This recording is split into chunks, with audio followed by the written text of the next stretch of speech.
Good evening friend, good evening friends.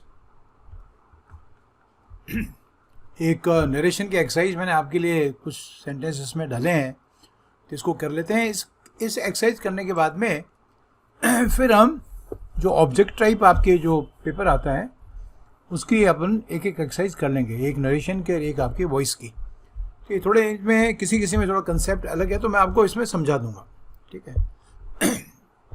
पहला sentence, said to me do you have an extra pen. तो क्या करोगे आप कहोगे ही आस्क्ड मी। सवाल है ना, इनडायरेक्ट स्पीच क्या है, सॉरी स्पीच कह रहा हूँ मैं, ये जो आपका रिपोर्टेड स्पीच है कौन सा है, ये सवाल है।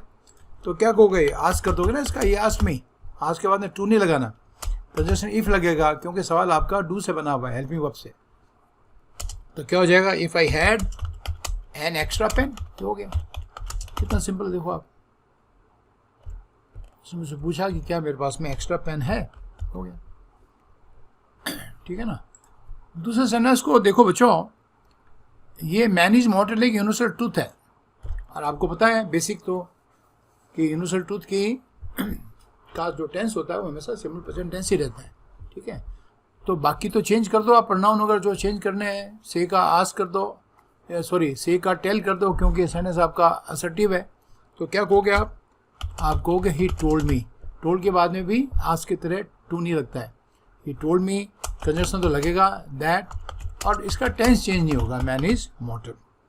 हो गया, I hope it is clear. तो आपने ध्यान रखना है कि अगर कोई यूनिवर्सल ट्रूथ है तो वो भी चेंज नहीं होगा, या कोई साइंटिफिक फैक्ट है, जैसे नेक्स्ट सेंटेंस में he said ice turns to water when heated, ठीक है। तो क्या कहोगे, ही सेड का सेड रहने दो, क्योंकि आगे ऑब्जेक्ट नहीं है। He said that, conjunction that लगेगा, दैट टेंस चेंज नहीं होगा इसका, that ice turns to water when heated, जो उसको हीट करते हैं। तो ये, और हीटेड ये वर्ब की थर्ड फॉर्म है, हाँ ध्यान रखना। एक्चुअली ये इसका शॉर्ट फॉर्म है, व्हेन इट इज़ हीटेड। इसको ऐसे लिख सकते हो आप, शॉर्ट में कई बार पास्ट पार्टिसिपल को इस तरह से लिख सकते हैं, व्हेन इट इज़ हीटेड, ठीक है। तो इसका टेंस चेंज नहीं होगा, क्योंकि ये भी एक तरह का साइंटिफिक फैक्ट है, ये हमेशा होगा, ठीक है। और ये मैंने आपको सेंटेंसेस सब्जंक्टिव मूड में भी कराए थे मेरे ख्याल से, मुझे ध्यान नहीं आ रहा है, ठीक है ना। अब इसमें देखिए, he said may God keep you safe from all harms, ठीक है ना। तो इसको कैसे करोगे, इसमें ही ने क्या किया है, इसने प्रे किया है, तो आप क्या कहोगे, he prayed that, he prayed that God, ठीक है ना, मे का माइट हो जाएगा, सॉरी God might keep। अब मेरे को बोला उसने तो मी कर दो, जैसे इसमें लिखा हुआ नहीं किसको बोला हुआ है, ठीक है ना। आप कीप मी सेफ और हार्म्स, भगवान मेरे को सभी प्रॉब्लम से सेफ रखे, ये इसका मीनिंग हो गया।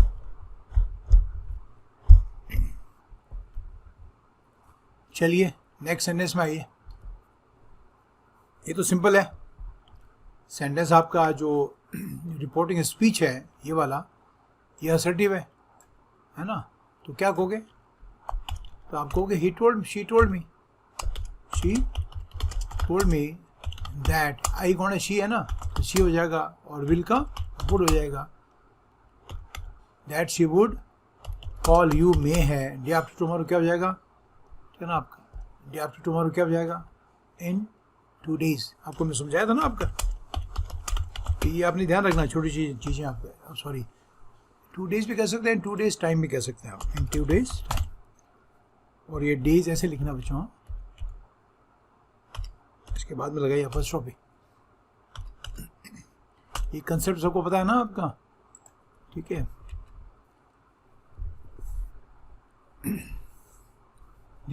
This work can not be completed in 10 hours time. तो 10 hours टाइम कैसे लगोगे, 10 hours और बाद में आर्स के बाद में, इसके बाद में apostrophe. Anyway, he said to his friends goodbye. ये क्या करोगे इसमें, ये थोड़ा मैंने इसलिए जानबूझ के सेंटेंस दिया आपको, तो इसमें गुड बाय के लिए कहने के लिए आपको मैंने बताया भी था किसी वीडियो में, मुझे ऐसे याद नहीं रहता कौन सी वीडियो में, बिड का प्रयोग, बिड शब्द का, है ना। तो बिड का पास्ट टेंस बेड हो जाएगा। बिड का मतलब आपको मैंने बताया, बहुत इंपॉर्टेंट वर्ड है, कई अर्थ हैं इसके। तो क्या हो जाएगा, he bade his friends goodbye, सो गया। He bade his friends goodbye, सीधा ऐसे। और इस गुड बाय को एक साथ लिखिए, हाँ, ऊपर भी मैंने गलती से इसको अलग कर दिया है। He bade his friends goodbye, इसका अर्थ ही हो गया उसने अपने दोस्तों को गुड बाय बोला। ये जानबूझ के दिए मैंने, तो आपके दिमाग में आइडियाज आए हैं। बार टेंडर का तो होता है जहाँ आपका बार होती है, तो वहाँ पर एक लड़का जो होता है जो ड्रिंक सर्व करता है उसको बार टेंडर कहते हैं। The bartender said to me welcome, तो कुछ नहीं करना है इसमें, क्या कहोगे, द बार टेंडर। ये एग्जाम के लिहाज से नहीं बच्चों, लेकिन आपके आइडियाज क्लियर करने के लिए, द बार टेंडर वेलकम्ड मी, बस। ये थोड़ा अनयूजुअल टाइप के हैं इसलिए मैं दे रहा हूँ आपको, तो इनका आपने ध्यान रखना है। She said to me, alas how foolish I am to have refused this offer। इसमें दो चीज़ें हैं बच्चों, एक तो इस लड़की ने कन्फेस किया है कि उसने फुलिश काम किया है, मूर्खतापूर्ण, कन्फेस समझते हो, अपनी गलती को स्वीकारा है, और एलास दुख भी जता रहा है। अरे गेटिंग पॉइंट, ये छोटे पॉइंट आपके एग्जाम में बहुत काम आएंगे। मैं जो कह रहा हूँ आपको समझ आ रहा है। इसमें दोनों चीज़ें हैं। क्या चीज़ है, एक तो चीज़ ये है कि उसने कन्फेस समझते हो, अपनी गलती का एहसास किया उसको, अरे मैं कितनी मूर्ख थी कि मैंने इस ऑफर को मना कर दिया। अरे गेटिंग पॉइंट। और दूसरा एलास वर्ड ये दिखाता है कि उसको इसका दुख भी हुआ, तो क्या करोगे, दोनों जिसमें आ जाएं। कन्फेस वर्ड का इस्तेमाल करो, सी कन्फेस्ड विथ रेग्रेट। तो आपको मैं ये समझाना चाह रहा हूँ, सिखाना चाह रहा हूँ कि इनको कैसे किया जाता है। दोनों आ गए कि नहीं आ गए, अपनी गलती का स्वीकार करना हो गया कन्फेस वर्ड से, और पश्चाताप को या पछतावा शो करने के लिए आपने वर्ड इस्तेमाल कर लिया रेग्रेट।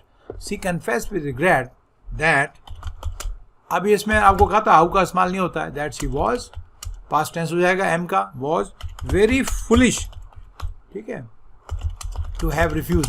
और परफेक्ट इन्फिनिटिव का ये सब आपने सीखने हैं, ठीक है। ये आपके नॉन फिनाइट वर्ब है, इनका अपना टेंस नहीं होता है, इसका टेंस वही होता है जो मेन फिनाइट वर्ब का टेंस होता है। She was very foolish to have refuse that offer, this का दैट कर दो, बस ये तो आपने ध्यान रखना ही है। एक बार फिर देखो बच्चों, इसको सेंटेंस था, she said to me alas how foolish I am to have refuse this offer. बहुत अच्छी बात है ये, मतलब इसमें अच्छा बात क्या, मतलब सॉरी, अच्छा पॉइंट है। तो इसमें दो वर्ड पे ध्यान दो, एक तो अलास को और एक हाउ फुलिश आई एम जो आपने बोला है, लेडी ने बोला है। तो एलास क्या शो करता है, रेग्रेट, पछतावा, दुख। And how foolish I M, ठीक है ना आपका, ये क्या शो करता है, ये आप शो करता है कि सामने वाला अपनी गलती मान रहा है। तो इस सारा का निपटारा हो जाएगा एक तो कन्फेस वर्ड के इस्तेमाल से और दूसरा रेग्रेट के इस्तेमाल से। तो आपको बोलना पड़ेगा she confess with regret that she was very foolish. और ये हाउ कहाँ चला गया, हाउ है, व्हाट है, इनका इस्तेमाल नहीं करते, तो उसमें वेरी का इस्तेमाल कर दो, that she was very foolish, ठीक है ना। ये एम का आवाज़ हो गया। और मैंने कहा था आपको जो नॉन फिनाइट वर्ब्स होती हैं इनका अपना कोई टेंस नहीं होता, ये ऐसे रहती हैं। I hope it is clear, है ना। चलिए नेक्स्ट सेंटेंस पे आओ। ये जो सेंटेंस है, ये said if I were educated, ठीक है ना। तो ये कैसा सेंटेंस है, अब मैं पढ़ा चुका हूँ आपको ये, ठीक है ना। आपका ये आपका विशेष का सेंटेंस है, ठीक है ना। तो इसमें विश का इस्तेमाल करें, बस ये आपने थोड़ा थोड़ा समझना है।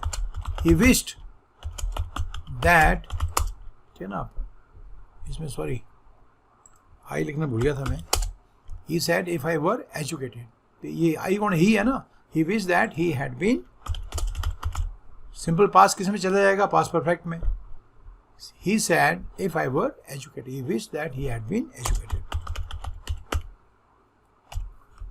Okay. Simple past tense, past perfect tense. Was were, had been में. Was were का perfect tense होता है, past perfect tense had been. ध्यान रखिए. Okay, next sentence में आओ. The CM said, if corona cases continue unabated, we must clamp lockdown. Clamp का लगाना होता है। और सीएम साहब ने बोला है कि अगर कोरोना केसेस ऐसे बढ़ते रहे, ठीक है, कंटिन्यू अनअबेटेड एक फ्रेज होता है जिसका अर्थ होता है बिना कम हुए जारी रहना। तो वो कह रहे हैं कि अगर ऐसा होगा तो हमको क्लैम्प का मतलब लगाना होता है, लॉकडाउन दोबारा लगाना पड़ेगा। तो आप क्या कहोगे? ठीक है ना। इसमें एक वार्निंग भी है, तो चाहो तो आप इसमें वार्निंग भी कर सकते हो, द सीएम वार्न, और नहीं तो से का सही रहने दो, दोनों लिख सकते हो। द सीएम, मैं दोनों लिख देता हूँ, द सीएम वार्न या सेड, दोनों कह सकते, कोई दिक्कत बात नहीं है। द सीएम वार्न या सेड दैट इफ, कई बच्चे ना इसमें गड़बड़ करते हैं, उसे यार गड़बड़ है, दैट और इफ कैसे आएंगे? अरे भैया इफ क्लॉज मेन क्लॉज से पहले लिखा हुआ है, तो दैट एक्चुअली इस क्लॉज के लिए है, we must, are you getting the point? तो चूंकि आपका जो मेन क्लॉज बाद में लिखा हुआ है, तो इसलिए आप दोनों को दैट इफ को एक साथ लगाना पड़ेगा। That if corona cases continue का कंटिन्यूड हो जाएगा, कंटिन्यूड अनअबेटेड, ठीक है। तो वी क्या हो जाएगा? वी दे हो जाएगा। दे मस्ट का मस्ट ही रहेगा, दे मस्ट, और मस्ट के चाहो तो वुड हैव टू भी लगा सकते हो, वुड हैव टू, हाँ मस्ट भी लगा सकते हो और वुड हैव टू भी लगा सकते हो। They would have to, past tense में जो बाध्यता शो करते हैं वुड हैव शो करते हैं, जैसे फ्यूचर में विल हैव टू से, प्रेजेंट में हैज टू हैव से, पास्ट टेंस में हैड टू से। द सीएम वार्न्ड, ठीक है, या said that if corona cases continued unabated, they must, या that would have to clamp lockdown again। हो गया, टनाटन काम हो गया, ठीक है। अब देखो आपका ये जो सेंटेंस बड़ा मजेदार है, जो आप किसी को कहते हैं डू स्टे फॉर लंच, एक तो ये भी कह सकते हैं स्टे फॉर लंच, लेकिन जो आप अपनी बात पे एम्फेसिस यानी स्ट्रेस डाल के बोलते हो, तो अपन डू का प्रयोग पहले करते हैं। ध्यान रखना, ये डू में ही होता है, डज में नहीं होता है। मैं जो बात कर रहा हूँ समझ आ रहा है आपका? अगर आपने किसी को कहा दोबारा आना है यार, आप उसको क्या कहोगे? आप घर में जो जाते समय प्लीज़ कम अगेन, और अगर आपने जोर लगा के बोलना तो क्या कहोगे? तो ये कहोगे please do come again, do come again, do stay for lunch. Lunch के लिए रुक जाओ यार, जोर दे कह रहे हो, फॉर्मेलिटी नहीं निभा रहे हो, डू स्टे फॉर लंच। मैं जो कह रहा हूँ समझ आया? तो इसमें रिक्वेस्ट है, ध्यान रखना। तो आपको ऐसे बोलना है, आई रिक्वेस्टेड माई फ्रेंड, ठीक है, कुछ नहीं करना, तो स्टे फॉर लंच। फिर समझा रहा हूँ आपको, ये डू शब्द का एक स्पेशल प्रयोग है, इसका प्रयोग अपन एम्फेसिस के भी करते हैं। ऑल्सो यूज, और तो काम होते हैं इसके, हेल्पिंग वर्ब भी है। Also use for laying emphasis, बल डालने के लिए, ठीक है ना। एक लड़के को उसके पापा ने कहा तू पढ़ता नहीं है, तो लड़के नहीं पापा आई स्टडी, ठीक है ना, आपका एटलीस्ट 3-4 आवर्स, 3-4 घंटे तो पढ़ता हूँ मैं। पापा ने बकवास कर रहा है, कहाँ पढ़ता है तू, पढ़ता ही नहीं है आपका। तो अब आप अपनी बात पे जोर डाल के बोलेगा, आई डू स्टडी बाकी सेम एटलीस्ट 3-4 आवर्स। डू का समझ आया कि नहीं आपको? आप बिना डू के भी कह सकते थे, ठीक है ना। हालांकि उसका जो आपका नरेशन होगा वो ऐसे ही बनेगा, हरी घंटे में स्टे फॉर लंच, ठीक है। तो ये आपने समझना है, ठीक है। तो इसमें रिक्वेस्ट की गई है, ठीक है ना। और अगर आपको लगता है कि ये जो डू का प्रयोग से रिक्वेस्ट स्ट्रॉन्ग हो गई है, तो इसमें एंट्रीट वर्ड का इस्तेमाल कर सकते हो, no problem. I entreated my friend, entreat के बाद टू का प्रयोग नहीं होता है, रिक्वेस्ट के बाद टू का प्रयोग होता है, ठीक है। I entreat means to make a sincere request, ये इसका मीनिंग होता है एंट्रीट का। वर्ब है, बहुत शानदार है, रिक्वेस्ट करने के लिए। इसका मीनिंग लिख देता हूँ आपको। टू एंट्रीट समबडी का अर्थ होता है to request somebody in right earnest, बड़ी मन से। राइट अर्नेस्ट का भी अर्थ ही होता है मन से, ठीक है। ओके, अब ये कोई महात्मा होंगे जिन्होंने अपने शिष्यों को कहा, अभी आपको समझ आ गया होगा, गॉड इज ओमनी प्रेजेंट, तो चेंज टेंस तो चेंज होगा नहीं, बस ये हो जाएगा आपका कि ही टोल्ड हिज डिसाइपल्स, सी का टोल्ड कर दो, क्योंकि आगे ऑब्जेक्ट लगा हुआ है ना, to his disciples, he told his disciple that God is omnipresent. Omnipresent means present everywhere. इसका टेंस चेंज नहीं होगा, आपने ये ध्यान रखना है. ठीक है ना. ये तो सिंपल है. ये सेड टू मी, तो क्या करोगे? आस्क करोगे. ये इंक्वायर्ड, ये भी कर सकते हो. ये आस्क्ड मी. और ऑप्शन के तो आपने ऑल्टरनेटिव उसकी तरह भी सीखना पड़ेगा. ये इंक्वायर्ड ऑफ मी, ऐसे भी कह सकते हो. आना चाहिए ना, ऐसा नहीं कि एग्जाम में क्या पता आपको. तो आपको सब तरह के आने चाहिए. इंक्वायर्ड ऑफ मी या ही आस्क्ड मी. और बाकी तो टेंस के मुताबिक है ही. ये सवाल है तो डू और नो जुड़ जाएंगे, नो हो जाएगा और पास्ट नहीं हो जाएगा. ही आस्क्ड या मी या he inquired of me if I knew the way to the airport. बाकी तो और कुछ है नहीं, सिंपल सा है मामला है. ठीक है. He said Bravo you have done wonders. कमाल कर दिया तुमने. आप अगर ऐसा आप कह रहे हो तो ये ब्रावो शब्द से और इस सेंटेंस के उससे क्या लग रहा है कि आपने उसकी तारीफ की है ना. तो बस मैंने आपको ये तो बता रहा हूँ बार बार कि जो आपका डायरेक्ट से इनडायरेक्ट जब बनाओगे तो रिपोर्टेड स्पीच किस भाव से, भाव का अर्थ हो गया किस इमोशन से आप बोल रहे हो, वो आपके डायरेक्ट स्पीच में आना चाहिए. तो ये कहोगे ये अपलॉडेड, समझा ना आप. ये अपलॉडेड हिम. अपलॉड मतलब तारीफ करना. यू को थर्ड पर्सन बना दो. That's right. ये applauded him that he had done wonders. हो गया. समझते चले जाओ. इसको आपको एक दो बार और देखना पड़ेगा, वीडियो को अपने आप समझना पड़ेगा. मैं ये अपलोड कहाँ से आया. ठीक है. तो अपलोड को मैंने ब्रियो से ले लिया और बाकी ये लिखा हुआ यू हैव डन वंडर्स. तुमने तो कमाल कर दिया है ना. तो अपलोड तो किया है. He said thank you for helping me. तो क्या कहोगे? He सीधा thanked. He thanked you कह दो, me कह दो for helping him. He thanked me for helping him. Him कर दो, me की जगह. दिया हुआ है नहीं, किसको बोल रहे हो आप. He thanked me for helping him. तो कैसे चेंज हो रहा है इसका ध्यान रखो आप. ठीक है. इसका वीडियो का मेरा मकसद ये था, इस तरह के आपको क्वेश्चन करा दूँ एक दो बार, और फिर उसके बाद जो नेक्स्ट वीडियो होगा उसमें मैं आपको जो आपके एग्जाम में आते हैं ऑब्जेक्ट टाइप वो करेंगे अब. ठीक है. अगर लेटेस्ट का इस्तेमाल किया जाता है तो एक्चुअली वो सजेशन है, प्रपोजल है. ध्यान रखना आप. तो इसमें ये भी कह सकते ये प्रपोज अगर मी नहीं लगा हुआ है तो रहने दो. ठीक है ना. और अगर नहीं भी लगा हुआ तो इसका मतलब ये है कि वो सामने वाले को बोल रहा है वो सेकंड पर्सन है. नहीं इसमें आपका ये भी आपको पता होना चाहिए. लेटेस्ट है ना आपका. तो लेट अस का मतलब चलो हम लोग. तो हम कैसे बनेगा? एक थर्ड पर्सन है, दूसरा आपको जैसे बात कर रहा है उससे. एनीवे, तो इसको क्या बनोगे आप? सजेशन भी कर सकते हो. ये सजेस्टेड, इसमें शुड का प्रयोग करना आप दैट के बाद. सजेस्टेड दैट, और इसका दैट के बाद में आप सब्जेक्ट क्या लगाओगे? अस के कारण यू ही लगाओगे. ये suggest that we should start, और आर का तो आर ही रहेगा. हो गया. ठीक है. ये सजेस्टेड या he propose that we should start. Propose भी लगा सकते हो अगर लेटेस्ट है तो. हाँ ध्यान रखना बच्चों, अगर लेटेस्ट है तो.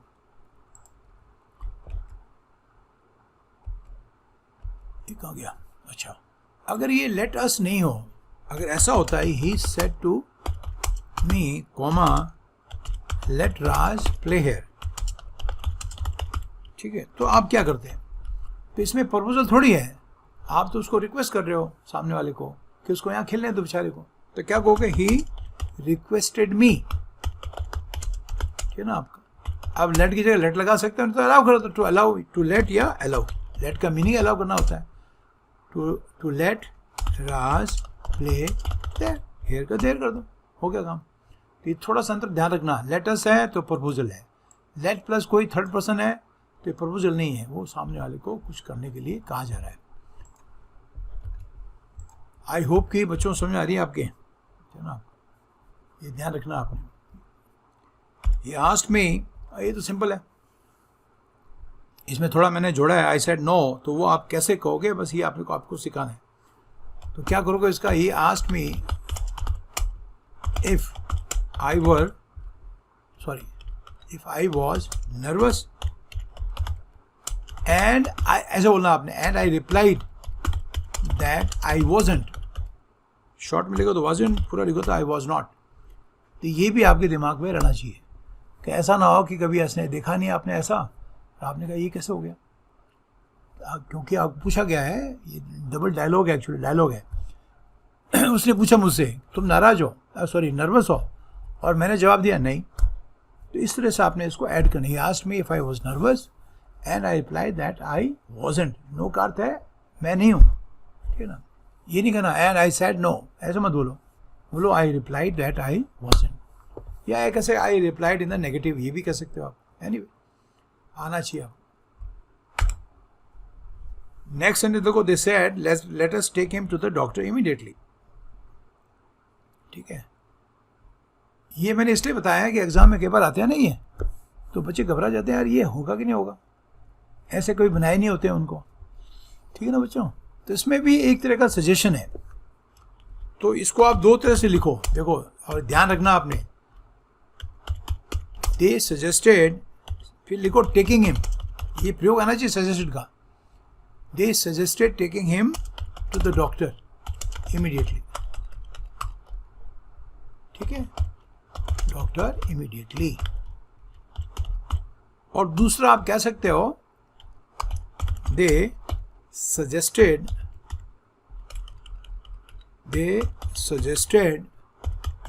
That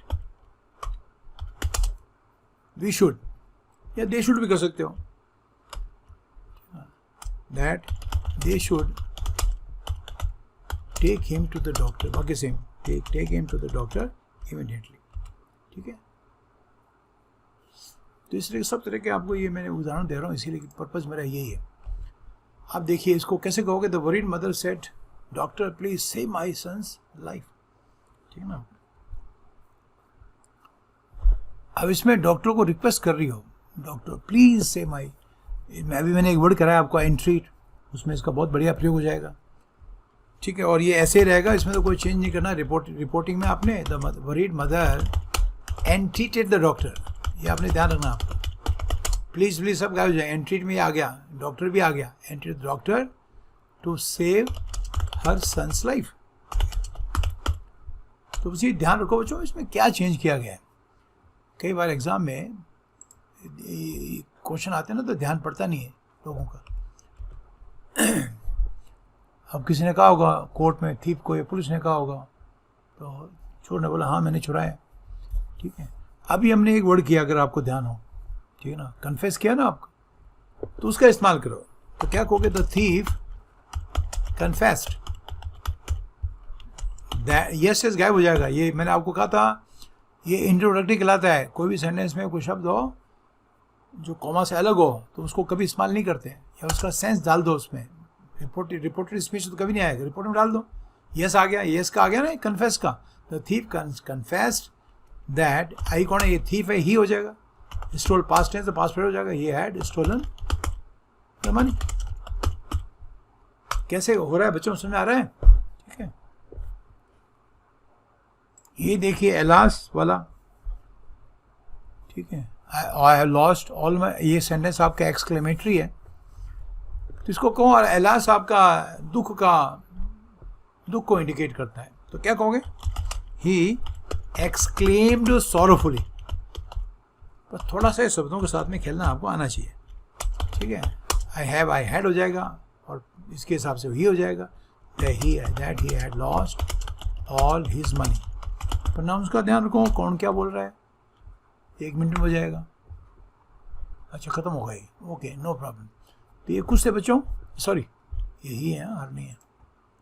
He exclaimed sorrowfully that he had lost all his money. All my money, all his money. I have lost, he had lost. इनको बोलते भी रहा करो, प्रैक्टिस करो, ठीक है। अगला जो मैं आपको दूंगा, तो उसका भी रह रहा है, नरेशन का भी रिस्क हुआ, एग्जाम के लिहाज से दूंगा।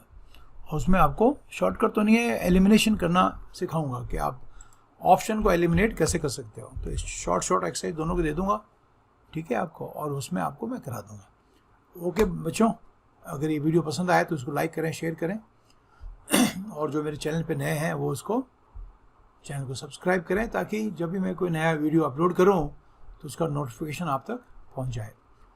Bye bye, See you in the next video. Thank you.